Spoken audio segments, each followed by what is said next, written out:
Worship a star or turn their backs on a man accused of hiding crimes. As the courtroom doors swing open, the question lingers. Is this the final verdict not just for Tom Cruise, but for a Hollywood legend?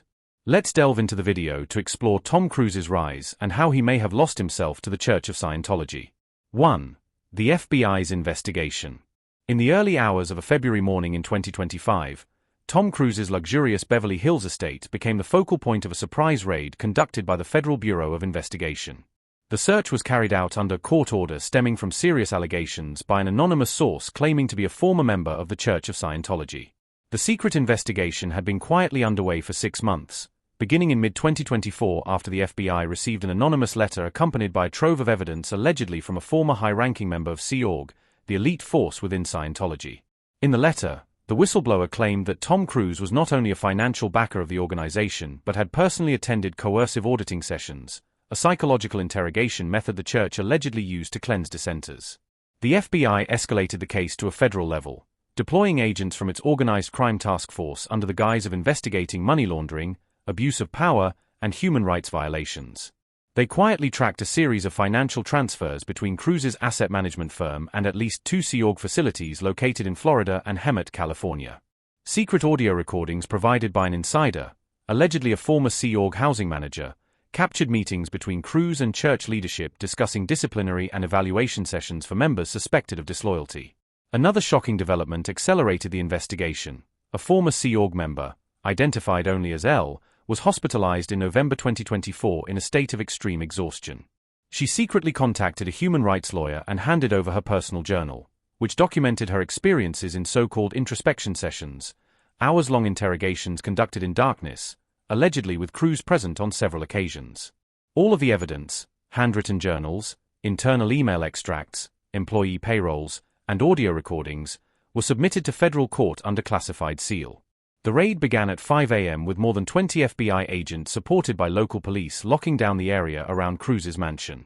The warrant, signed by federal judge Maria Gonzalez, authorized searches of Cruise's home, personal office, and electronic devices in pursuit of evidence related to abuse and illicit activity linked to Scientology. Cruise, who was at home at the time, was notified of the warrant and asked to cooperate. He remained calm but declined to answer questions without legal counsel, immediately contacting his longtime attorney, Jonathan Blake. During the search, agents focused on Cruise's private office, where they discovered a hidden safe containing suspicious documents. Upon court order, the FBI opened the safe and seized a set of encrypted files, including internal Scientology memos detailing Cruise's financial contributions, estimated at over $30 million over the past decade. Some documents listed expenditures for special projects at the Gold Base facility, where the anonymous whistleblower claimed to have been detained and forced to work without pay. Additionally, a locked laptop contained email exchanges between Cruise and Scientology leader David Miscavige discussing how to handle former members who had defected. One particularly damning discovery was a USB drive hidden in a desk drawer. It contained audio recordings of auditing sessions believed to feature the anonymous whistleblower. While Cruise's voice was not heard directly, the recordings referenced a high-ranking member with major influence, suspected to be him.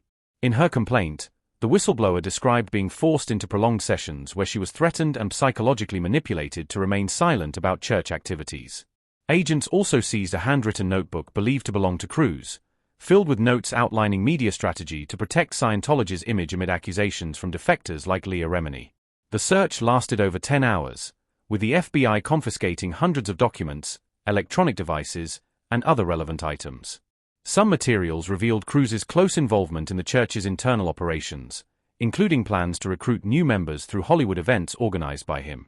A leaked internal email showed that Cruise had approved using his personal funds to finance a legal campaign against former members speaking out against Scientology, an act the FBI considers obstruction of justice. These pieces of evidence, combined with the whistleblower's testimony, formed the basis for the FBI to transfer the case to the Los Angeles District Attorney's Office. Based on the collected evidence, prosecutor Amanda Kessler, known for her work in controversial organizational lawsuits, moved forward with indicting Tom Cruise on charges of complicity in human rights abuse, financially supporting illicit activities, and obstruction of justice. Kessler argued that Cruise was not only aware of the church's misconduct but actively participated in concealing it, leveraging his fame and fortune to protect the organization. The financial records and recordings from the raid were considered key evidence exposing the depth of Cruise's involvement in Scientology's internal machinery. The investigation has not only rocked the media but also triggered a cascade of legal consequences for both Tom Cruise and the Church of Scientology. Is Cruise truly a victim of a powerful cult, or a willing accomplice who chose to stand in the shadows out of blind loyalty? The answer is still under investigation, and everything will be revealed in the upcoming trial of Tom Cruise.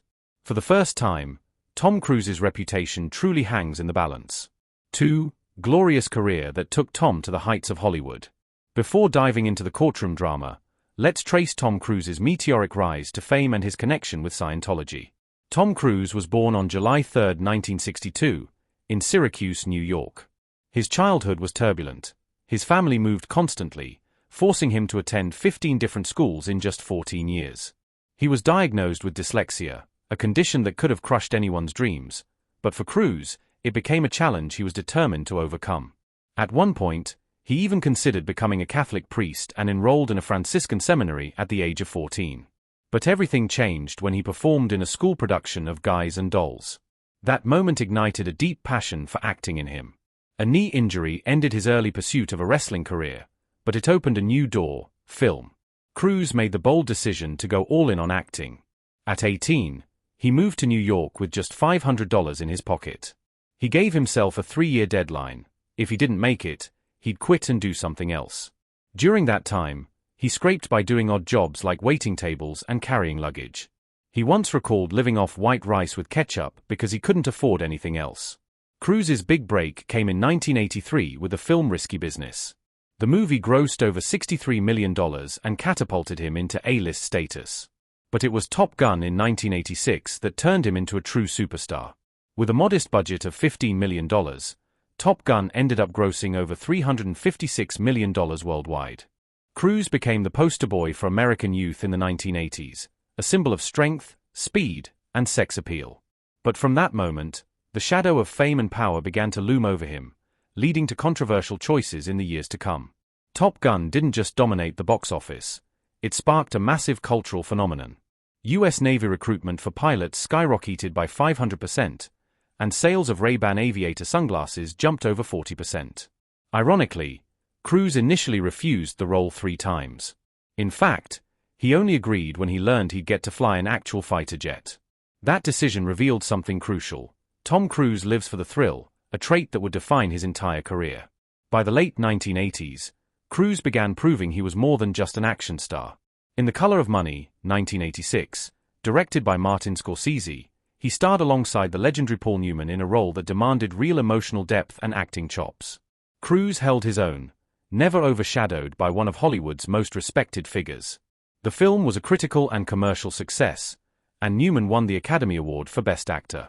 It was the first clear signal that Cruise was capable of much more than just holding a gun or flying a jet.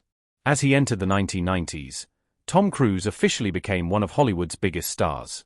With A Few Good Men, 1992, a box office hit that earned over $243 million and 4 Oscar nominations, he proved he could dominate serious dramas too. Then came Jerry Maguire, 1996, another iconic role. That same year, he launched Mission: Impossible, a risky move, not only starring in but also producing the film through his newly formed company, Cruise Wagner Productions. With a staggering $80 million budget, huge for its time, the film was a massive hit, grossing $457.7 million worldwide and kickstarting one of the most successful action franchises in history. Tom Cruise became notorious for his obsession with perfection, down to the smallest detail in every scene. In Mission: Impossible, the iconic scene where he hangs suspended in a high-security vault took 15 days to film. To add suspense, the crew manually dropped sweat onto his face as he balanced inches above the floor. From then on, Cruise would continue performing jaw-dropping stunts himself, clinging to a plane during takeoff, Rogue Nation, 2015, or scaling the Burj Khalifa, the world's tallest building, Ghost Protocol, 2011. With over $3.5 billion in global revenue, the Mission: Impossible series not only cemented Cruise's status as an action superstar but also transformed how he managed his career. When he founded Cruise Wagner Productions in 1992 with Paula Wagner, he became one of the few actors in Hollywood with full control over his projects. For Mission: Impossible, he secured an unprecedented deal with Paramount, 22% of the box office gross, a figure that stunned the entire industry. As Leah Remini continued to collaborate with the authorities, her past as a devout Scientologist provided her with unique insights into how the organization operated. She knew their language, their hierarchy, their tactics. Her public statements had always hinted at darker secrets, but now she was ready to go beyond the veiled accusations. The FBI assigned her a secure line and gave her the code name Echo. Meanwhile, across Los Angeles, the church intensified its counterintelligence efforts. They'd intercepted whispers of federal surveillance, and paranoia crept into the upper echelons of the Sea Org. Private security around Tom Cruise was doubled. Cell phones were swept for bugs. Internal audits were launched to root out suspected moles. David Miscavige, seldom seen outside of Gold Base in Hemet, California, reportedly held an emergency conclave with top-level executives. The situation was escalating faster than anyone had anticipated. Inside the agency, Special Agent Marcus Delaney, the lead investigator, reviewed the growing case file on Cruise and the church. The allegations now extended beyond coercion and psychological manipulation. Testimonies suggested involvement in forced labor, financial fraud, and even suspicious disappearances of former members who had tried to leave. The Cruise dossier, as it was known internally, contained surveillance images, transcribed wiretaps, and a slowly growing list of witness testimonies, many of them redacted for safety. "This is no longer about just one man," Delaney told his team. "This is a systemic rot, shielded by celebrity and fear." As production on Mission Impossible 8 resumed, Tom Cruise carried himself with an almost chilling calm. He appeared on set as though nothing was wrong, shaking hands, giving motivational speeches, pushing stunt boundaries as always. But insiders noted his mood had shifted. His infamous intensity had become razor-focused, almost militaristic. Some close to the set reported that Cruise had private meetings in his trailer with individuals unknown to the production crew, men in dark suits with untraceable credentials. These weren't studio execs or publicists. They were presumed to be church enforcers, sent to manage the unfolding threat. One assistant director, who later resigned, claimed to have seen a church official hand Cruise a sealed envelope after a late-night visit. The look on his face changed after that, the AD said. It was like something clicked. He became colder. Meanwhile, an anonymous tip led federal agents to a remote compound in the Mojave Desert, allegedly used for rehabilitation auditing by the church.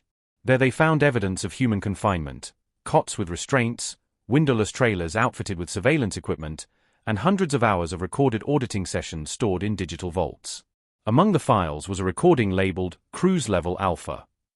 The audio was encrypted, but metadata linked it directly to Tom's auditing history, something that should have been sealed within the highest ranks of the church. The tapes were sent to Washington for forensic analysis. What they contained, agents would later say, changed the direction of the investigation permanently. Back in Los Angeles, Leah Remini was moved to a safe house after surveillance footage revealed a man tailing her car late at night. Authorities suspected the church had activated its blow drill protocol, an aggressive campaign to suppress defectors. Despite the risks, Leah continued working with the FBI, reviewing documents, interpreting coded phrases, and pointing out individuals in surveillance photos. She identified one man, known only as Victor, as a long-time operative responsible for silencing disaffected members. "If he's active," she told Delaney, "they know what you're doing. And they're getting desperate." That desperation spilled into the public sphere when the Hollywood Times published a bombshell article quoting unnamed studio insiders. The story, headlined Cruise Control, FBI probe Scientology ties, didn't name the actor directly but heavily implied his involvement in a cultic cover-up of systemic abuse. The church immediately issued a scathing response, accusing the media of religious discrimination and launching a PR blitz to discredit the article. Cruise's legal team also threatened lawsuits. But the damage was done. Questions were being asked. Headlines were multiplying. And in Washington, pressure mounted on the Department of Justice to act. As investigators closed in, Cruise was summoned to a private meeting with David Miscavige aboard the church's private vessel docked in a secretive marina near Clearwater, Florida. There, sources claimed, the two men argued for hours. Some said Miscavige had become paranoid that Cruise, under pressure, might flip on the church to save himself. Others believed Cruise was demanding the church clean house to protect his image. Whatever was said behind closed doors, the outcome was clear: operations tightened. Files disappeared. Witnesses went silent. Some were relocated abroad. The next day, a key informant scheduled to testify vanished from her San Diego apartment. Her name was redacted in all files, but Leah knew her. She wept when she heard the news. A week later, the FBI obtained a warrant to search a Hollywood Hills property linked to a shell corporation controlled by the church. Inside, they found a panic room sealed behind a bookcase, filled with shredded documents, crypto wallets, and a wall-sized map of the United States with pushpins marking major cities. It appeared to be a logistical operations hub. They also found an old laptop containing a folder labeled Sunrise Protocol. Inside were files outlining contingency plans in case of lead figure compromise. Cruz's initials were listed in several entries. The implication was clear: the church had prepared for the possibility of his downfall, and the methods it would use to either protect or eliminate him. Tom's behavior became increasingly erratic in the weeks that followed. On one occasion, during an interview on a European press tour, he lashed out at a journalist who asked about the FBI probe, accusing them of colluding with forces that seek to destroy freedom. His handlers quickly ended the interview, but the footage went viral.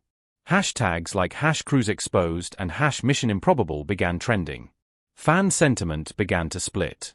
Some still defended him passionately. Others, long disturbed by his devotion to Scientology, began to reconsider. Inside the agency, the case file had grown to over 1,000 pages. With enough evidence to move forward, the Justice Department convened a grand jury. A sealed indictment was issued, naming several high-ranking church officials. Cruz's name was not on the initial list, but he was mentioned in the supporting documents as an unindicted co-conspirator. The term sent shockwaves through the entertainment industry. Studios began re-evaluating contracts. Insurance premiums on his upcoming projects soared. Rumors swirled that Netflix had pulled out of a potential deal for a Cruz-led limited series. The dominoes had begun to fall. Leah Remini was called to testify in secret. She delivered hours of sworn statements, recounting names, dates, private rituals, and the inner workings of the organization's financial web. "The world sees a charming movie star," she said under oath. "But I've seen the fear behind the curtain. I've seen what they do to people who ask questions. And I've seen what Tom is willing to overlook to keep his power." Then came the leak. A redacted portion of Cruz's auditing session, one of the infamous Cruz-level alpha recordings, was anonymously uploaded to a decentralized video platform. The distorted audio featured a voice, clearly Cruz's, recounting an incident involving a spiritual purification ritual gone wrong at Gold Base. The details were harrowing. A young recruit, dehydrated and delirious, had collapsed during a heat-based isolation program. The recording suggested Cruz had been present and done nothing. "He needed to break through," the voice said. "I couldn't intervene. It was part of his journey." The clip ended abruptly, but the damage was irreversible. Church spokespeople immediately called the tape a fake. Cruz's representatives claimed it was AI-generated and manipulated. But digital forensics experts quickly verified its authenticity. The Department of Justice reclassified him as a person of interest. That same week, Tom cancelled all public appearances and was reportedly flown to a secure compound in the Alps owned by a church-linked foundation. For weeks, he disappeared from the public eye. In Hollywood, chaos reigned. Scripts were pulled. Agents severed ties. The industry that had once revolved around his stardom began to reorient. And still, the investigation deepened. More informants came forward. More evidence surfaced. Leah Remini, now hailed as a whistleblower hero, published a memoir titled The Last Auditing. It became a bestseller overnight. In it, she wrote, "Tom Cruise isn't just an actor. He's a symbol of how power protects itself. But symbols can shatter." Eventually, under immense pressure and after a second wave of indictments, Tom Cruise resurfaced. In a dramatic, nationally televised address flanked by his legal team, he proclaimed his innocence and painted himself as a scapegoat. "I am a Scientologist. I have never hidden that," he said. "But I am not a criminal. I have given my life to service through art and truth." The speech was carefully crafted, but its reception was mixed. For many, it was too little, too late. Behind the scenes, negotiations began. Prosecutors offered a conditional immunity deal if Cruz would testify against Miscavige and other senior officials. 4 days, he refused. Then, as the threat of arrest became imminent, something shifted. A private meeting was held. What was said remained sealed. But in the end, Cruise agreed to cooperate. The next chapter of the investigation would no longer be a chase, it would be a reckoning.